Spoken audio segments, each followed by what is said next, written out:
Hello people, welcome back to my channel.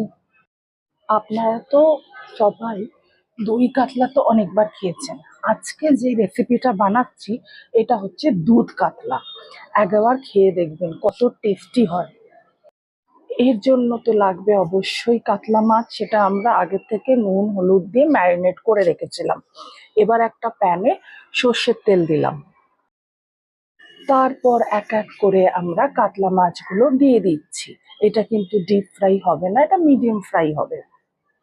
আর এটা high ফ্লেমেই আমরা ফ্রাইটা করব যাতে তাড়াতাড়ি হয়ে যায়।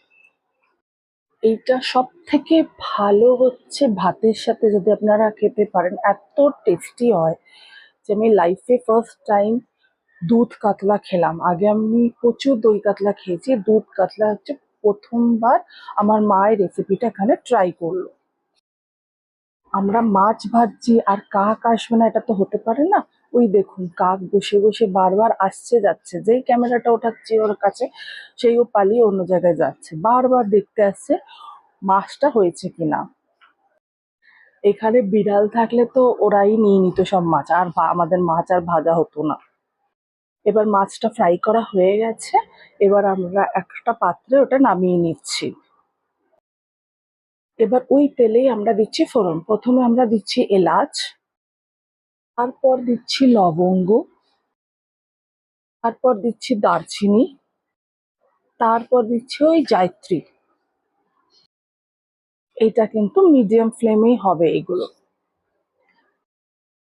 দেন দিয়ে দেবো আমরা জিরে, তারপরে দিচ্ছি আদা গ্রেট করা। ওই ভিডিওটা আর তুলতে পারলাম না, রেকর্ডিং বাটনটা অন ছিল না। আমরা দিয়েছিলাম হচ্ছে জিরে পাউডারও দিয়েছিলাম, ঠিক আছে। তারপর আমরা সল্ট অ্যাড করে নিচ্ছি। এগুলো অ্যাড করে ভালো করে নাড়িয়ে নিতে হবে। Then we are adding the boiled milk. It should be boiled milk, not raw milk. তারপর এটা কিন্তু মিডিয়াম টু লো ফ্লেমে হবে, নালে কিন্তু মিল্কটা উতলে পড়বে। এই মিল্কটা কিন্তু পরিমাণ মতোই মিল্ক হবে, পরিমাণ যতটা আপনারা দিতে চান, ঠিক আছে, যাতে গ্রেভি হিসাবেও কাজ করে। আর আমরা যে একটা বাঙালির স্বভাব আছে বা গ্যাস বাঁচানো একটা স্বভাব আছে কি, আমরা ঢেকে সবসময় করি কাজটা, মানে যাতে তাড়াতাড়ি ওটা হয়ে যায়, ফোটে বা সেদ্ধ হয় কিছু হয়। কিন্তু এখানে কিন্তু ঢাকা যাবে না, যেহেতু মিল্ক অ্যাডেড আছে। ঢাকলে কিন্তু মিল্কটা উতলে পড়লে কিন্তু আমরা বুঝতে পারবো না যে কখন গিয়ে উতলে পড়বে। এবার আমরা মাছগুলো ওর মধ্যে দিয়ে দিলাম, তারপরে উপর থেকে আমরা কাজু দিয়ে দিলাম। যেহেতু মাছটা কড়া ভাজা না, সেজন্য একটু টাইম নিয়ে এটা করতে হবে। এটা কিন্তু মিডিয়াম ফ্লেমেই হবে, আর একদম লো হবে না, একদম হাই হবে না, নাহলে কিন্তু হাই হলে পুরো শুকিয়ে যাবে।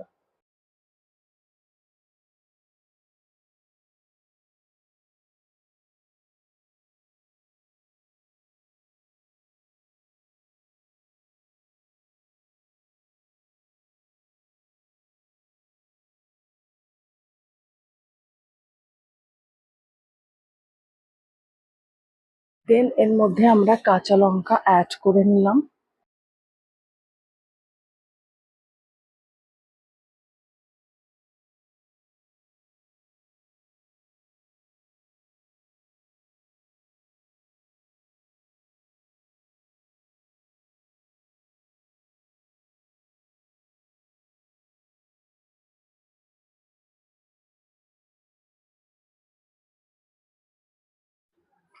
তারপরে কিছুক্ষণ পর আমরা কিশমিশ অ্যাড করেছিলাম। ওই দেখুন আবার কাকটা এসেছে। আমরা ওকে রোজ ভাত দিই, তারপরে রুটি দিই, পাউরুটি দিই, চিড়ে দিই, যখন যা পারি দিই।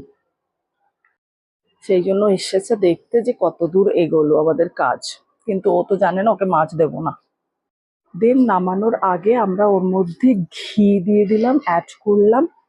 তারপরে অ্যাড করে নিলাম গরম মশলা।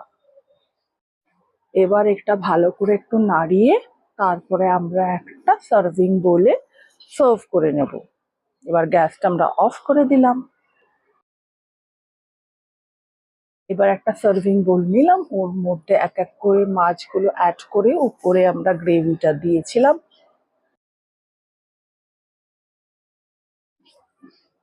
এটা ভাতের সাথে খুবই ভালো লাগে, লাঞ্চের সাথে খেতে পারেন, খুবই ভালো লাগবে। যদি এই ভিডিওটা ভালো লেগে থাকে তো অবশ্যই লাইক, শেয়ার আর সাবস্ক্রাইব করে দেবেন। আবার দেখা হচ্ছে পরের একটা নতুন ভিডিও নিয়ে। Thanks for watching, bye bye.